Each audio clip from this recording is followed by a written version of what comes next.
નમસ્કાર મિત્રો, સોશિયલ મીડિયાનો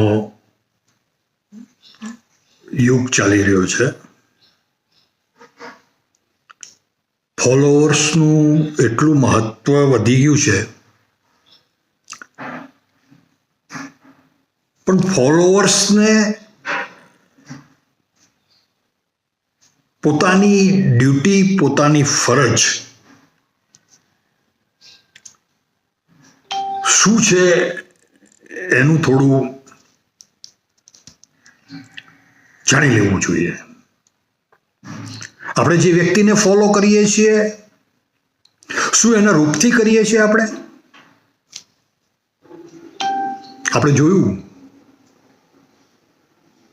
રૂપથી જે લોકોને ફોલો કર્યું છે એ લોકો કેવા ફસાણા છે.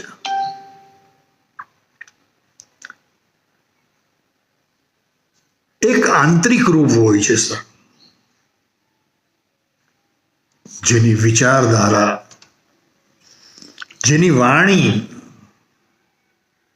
અને છેલ્લે આવે છે કર્મ.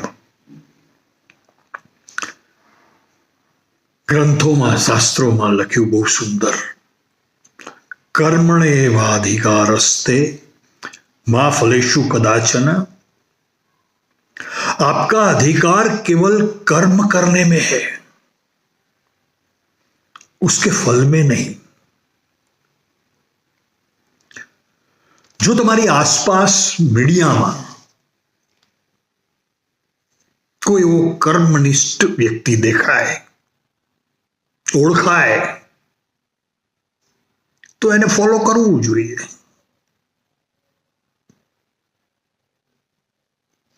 સરકાર બનાવવામાં જેટલી મતની વેલ્યુ છે, આજે ફોલોવરની પણ એટલી જ વેલ્યુ છે.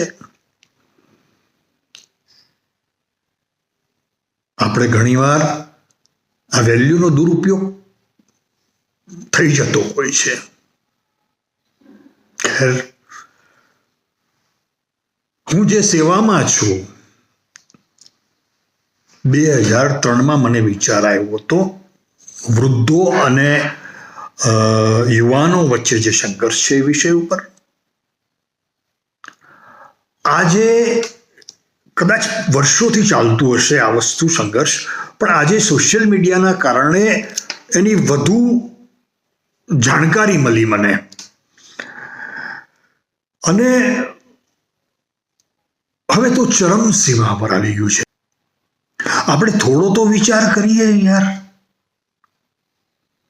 કે આવતીકાલ મારી બી આ સ્થિતિ આવવાની છે.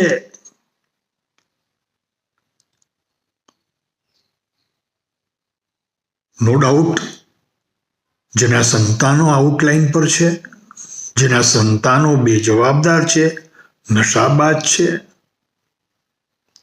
એ વાત જુદી. એનો પણ ઈલાજ છે, એનું પણ સમાધાન છે. પરંતુ 4 દીકરા રાખવા તૈયાર નથી. આપણે સોશિયલ મીડિયા પર આપણે હિંમતસિંહ બાપુ છે, પોપટભાઈ આહિર છે, એ લોકોની દશા બતાવે છે આપણને સોશિયલ મીડિયા ઉપર. બહુ સારું કાર્ય કરી રહ્યા છે એ લોકો.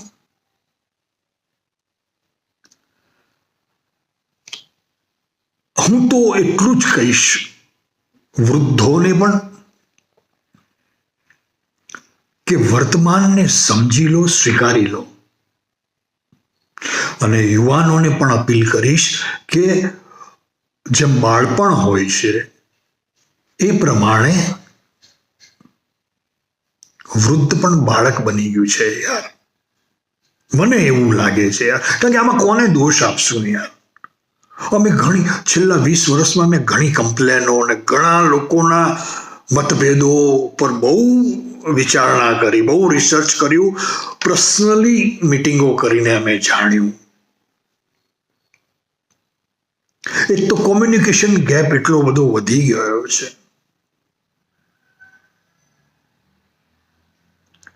એટલે હું એમ કહેવા માંગુ છું કે તમે આનો જો આન્સર આપી શકતા હો, તમારી પાસે કોઈ આનો કોઈ રસ્તો હોય, કોઈ આઈડિયા હોય તો પણ અમને શેર કરો યાર. આ તો એક એવું મોટું પ્રોગ્રેસિવ ડિસીઝ છે કે જેના ઉપર જો ઈલાજ ન કરવામાં આવશે તો આ તો વધતું જશે. અને જે દિવસે ચરમસીમા ઉપર આવશે એ દિવસે યુવાન જે અત્યારે છે એનો વાળો આવવાનો છે. ભાઈ, તું જે તારા મા બાપ સાથે જે વ્યવહાર કરી રહ્યો છે, સારો ખોટો, એ તારું બાળક જોવે છે. તો સમજી લે કે કાલ એ બાળક શું શીખશે. એનું નામ સંસ્કાર છે. ખેર, સેરેનિટી ફાઉન્ડેશન આશરે આ જ ઉદ્દેશથી પોતાના કાર્યમાં આગળ વધી રહ્યું છે. અને આ વિડીયો મૂકવાનું મહત્વ એટલું જ છે કે હું આ કામમાં એકલો પડું છું. તમે પોતપોતાની જગ્યાએથી આ વિષયને કેમ હળવો કરી શકાય એ બાબતનું સજેશન આપી શકો છો. એ સ્વીકાર્ય રહેશે, એના ઉપર વિચાર કરશું. તમે ચાહો તો રૂબરૂ પણ મળવા આવી શકો છો. તમારી રહેવાની, જમવાની સગવડ સેરેનિટી ફાઉન્ડેશન કરશે. 1 દિવસ 2 દિવસ અને આપણે આ વિષય ઉપર ચર્ચા કરીએ યાર. દરેક ગામે ગામે, દરેક નુક્કડ પર,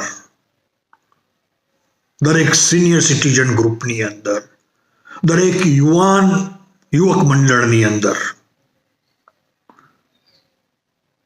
ખુલ્લા દિલથી અને ખુલ્લા મનથી આ વિષય ઉપર ચર્ચા કરીએ આપણે.